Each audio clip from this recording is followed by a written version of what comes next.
সকালে ঘুম থেকে উঠে দেখি যে এরকম বৃষ্টি হচ্ছে। যদিও রাত থেকেই বৃষ্টি হচ্ছিল, রেমাল ঘূর্ণিঝড়ের হচ্ছে প্রকোপের কারণে সারা বাংলাদেশেই কম বেশি এখন বৃষ্টি হচ্ছে। তো ঘুম থেকে উঠে যেহেতু বৃষ্টি, তো আমার কেন জানি মনে হলো খিচুড়ি রান্না করি। কিন্তু পরক্ষণেই মনে হলো যে আবার বাসি ভাত রয়ে গেছে, ভাতগুলো নষ্ট হবে যেহেতু বাসায় আমি একা। তো যেই ভাবা সেই কাজ।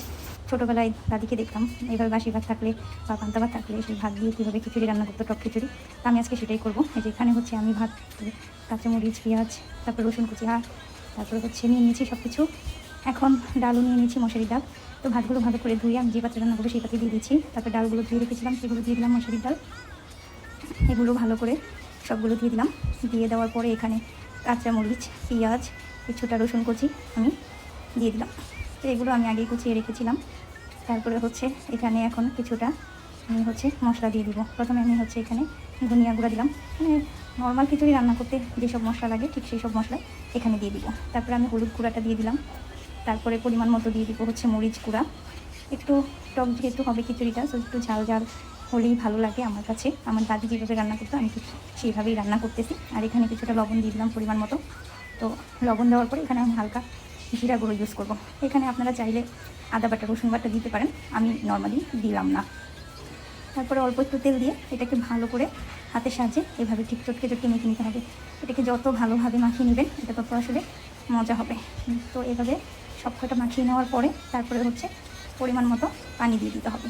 পরিমাণ মতো বলতে এই খিচুড়িটা কিন্তু একটু ল্যাটকা খিচুড়ি হয়, একটু না একটু বেশিই হয় ল্যাটকা খিচুড়ি।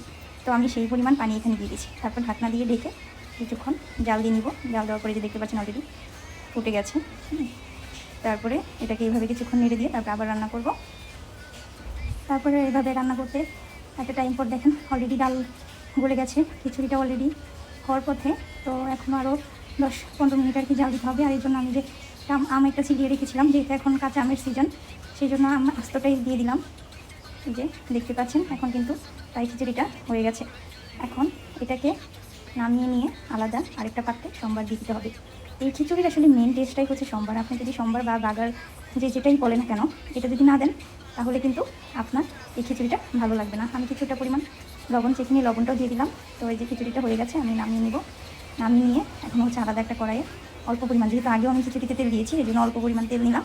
তেল নিয়ে এখানে হচ্ছে রসুন কুচি, তেজপাতা আর হচ্ছে 2টা শুকনো মরিচ ভালোভাবে লাল করে ভেজে নেব। দেখতে পাচ্ছেন ভাজা হয়ে গেছে, লালচে হয়ে গেছে। এখন আমি এখানে খিচুড়িটা ঢেলে দিলাম।